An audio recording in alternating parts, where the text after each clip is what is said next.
Asia cup super 4లో భాగంగా India, Pakistan మధ్య match జరిగింది. ఈ మ్యాచ్‌లో ఇండియా 6 వికెట్ల తేడాతో గెలిచారు. ఇండియా టాస్ గెలిచి బౌలింగ్ ఎంచుకుంది. పాకిస్తాన్ ముందుగా బ్యాటింగ్ చేసింది. పాకిస్తాన్ 20 ఓవర్లకు 5 వికెట్ల నష్టానికి 171 పరుగులు చేశారు.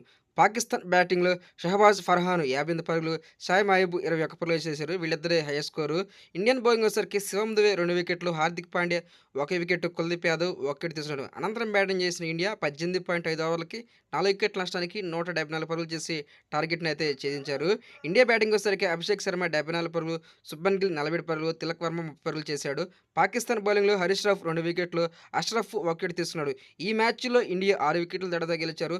సూపర్ 4లో ఇండియా ప్రస్తుతానికి టేబుల్‌లో ఫస్ట్ పొజిషన్ ఉంది. పాకిస్తాన్ మరి ఫస్ట్ మ్యాచ్ ఓడిపోయింది. చూడాలి మరి నెక్స్ట్ బంగ్లాదేశ్‌తో మ్యాచ్ ఉంది.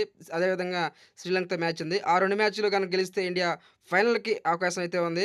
ఈ మ్యాచ్‌లో man of the match Abhishek Sharma అందుకోవడం జరిగింది. 39 బాళ్ళకి 74 పరుగులైతే చేశాడు. నెక్స్ట్ మ్యాచ్ వచ్చేసరికి బంగ్లాదేశ్‌తో మరి ఈ నెల 24 తారీఖు అయితే ఉంది. ఆ మ్యాచ్‌లో కూడా ఇండియా గాని గెలిస్తే ఫైనల్‌కి 99% ఇండియా అయితే వెళ్తుంది. ఇప్పటివరకు ఆసియా కప్‌లో ఇండియా 8 సార్లు టైటిల్ అనేది గెలిచింది. ఈసారి కూడా గెలిస్తే మరి ఎనిమిదోసారి. చూడాలి ఈసారి ఆసియా కప్ ఇండియా గెలుస్తుందో లేదో. Please friend subscribe my channel. Please support me. Thank you.